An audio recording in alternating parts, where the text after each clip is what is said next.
This is full on media warfare, information warfare, political warfare, 21st century, like we've never seen before, and coordinated globally.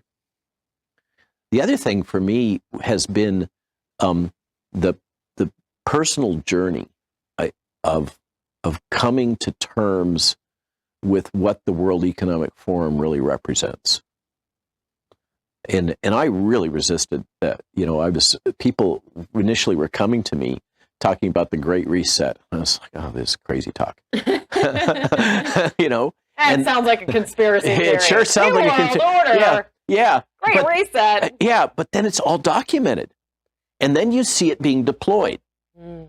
And a group of Canadians on a podcast the other day sent me some links from WEF to a site. This is one of the last things I tweeted before. And it had a extremely detailed map of all of the policy positions and the actions that the WEF was taking for a huge range of topics, not the least of which is COVID-19. And it's kind of it's a public document that clearly states everybody that's in our little clique, in our club, these are the things that we will think, these are the things that we will say, this is how we will act. And that one was kind of like the icing on the cake. That was here it is. They're proud of it. They don't hide it. This is the vision. It is a full-on globalist totalitarian vision. Nobody will be safe if not everybody is vaccinated. Normalcy only returns when we've largely vaccinated the entire global population. Forget the conspiracy. Listen to our government agencies. These guys are telling the truth. There's no conspiracy here, folks. Just get your damn vaccine. All right. Thank you, doctor. We're taking things that are, genetically modified organisms, and we're injecting them in little kids' arms. We just shoot them right into the vein. Well, I think that, if you give people the choice between health and privacy, they will almost always choose health. If AI has a goal and humanity just happens to be in the way, it will destroy humanity as a matter of course, without even thinking about it. No hard feelings. It's just like if we're building a road and an anthill happens to be in the way, we don't hate ants. We're just building a road. And so goodbye anthill. All the religious groups are against me because I'm talking about population. They want more souls. I want less on the planet.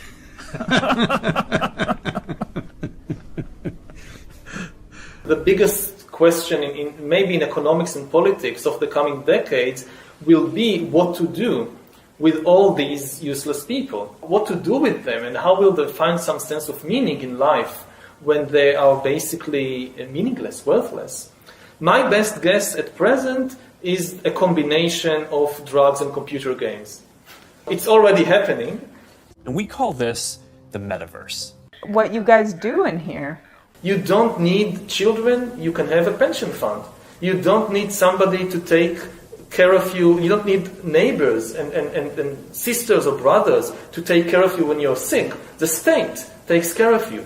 The states provide you with police, with education, with health, with everything. I created the community of global shapers as a means, as a force to shape our common future. We're about to abandon the traditional system of money and accounting and introduce a new one. And the new accounting is what we call blockchain. It means digital. It means having a almost perfect record of every single transaction that happens in the economy, which will give us far greater clarity over superpowers introducing digital currency. The Chinese were the first. The US is on the brink, I think, of moving in the same direction. The Europeans have committed to that as well. We tend to establish the equivalence with cash, and there is a huge difference there. For example, in cash, we don't know, for example, who's using a $100 bill today. We don't know who is using a 1,000 peso bill today.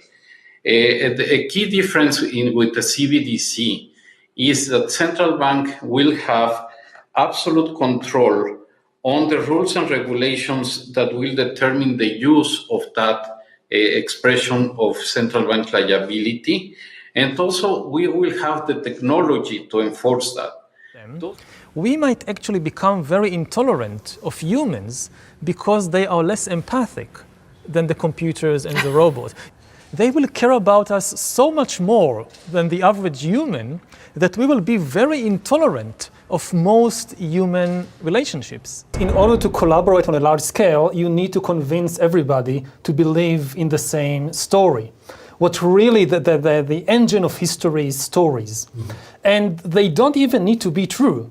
Some of the most powerful stories in history were fictions.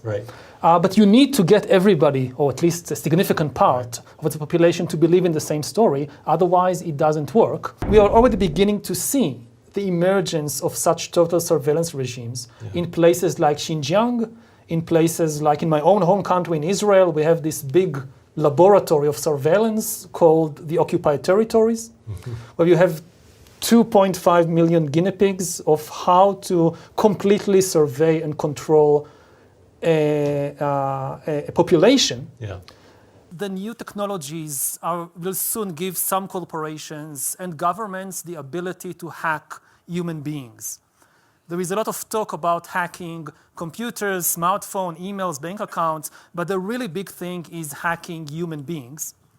To hack human beings, you need a lot of biological knowledge, a lot of computing power, and especially a lot of data.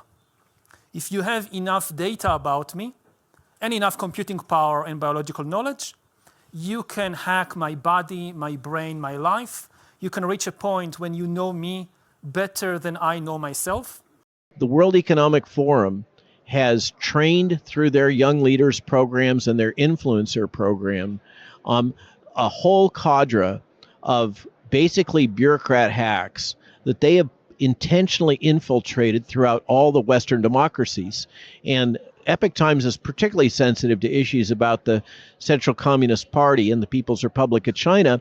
And what we learn increasingly is the World Economic Forum is remarkably aligned with the CCP and the People's Republic of China. And these people have decided that they have the right to circumvent the global democracies, the Western democracies, and they're acting aggressively on it. For instance, there's a bill in the United Nations right now asserting that in the case of a public health emergency, a new constitution that the UN would create would be placed over all of the Western democracy constitutions. They want to create a system in which they can use a public health emergency, which is whatever they decide it is, just like the definition of mis and disinformation. They want to be able to use a public health emergency to justify suspending the constitution of all the Western democracies and implementing the things that they want, which includes the digital ID, QR codes, tracking on your cell phone, and the PRC branded, social credit system, which we've now learned in Justin Trudeau's guidance will destroy the banking system. I mean, that's what brought those policies in Canada down. It was people, high net worth individuals and average people realizing that the banking system had been weaponized. In Canada, there was no longer a safe harbor, and they pulled their money out of TD Bank and the other Canadian banks. And that started to crash the entire economic system of Canada. That's why Justin Trudeau backed down. And that's the system that the World Economic Forum wants to foist on all of us. And in my opinion, it's time to wake up and stand your ground and flush out these WEF people that have been placed all through our government. They are throughout our government at the state level and the national level. They are in tech. They are in banking.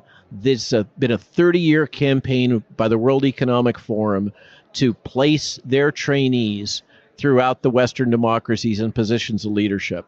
And here's my point in closing on that.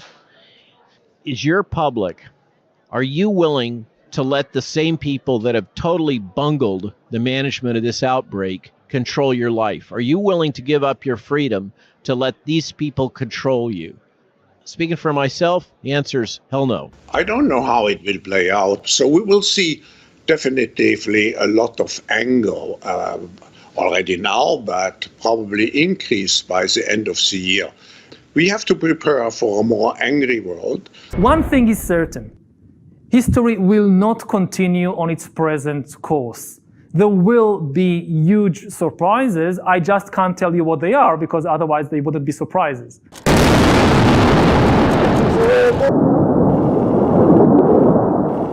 There is only one way this pandemic is going to go. It's going to get worse and worse and worse.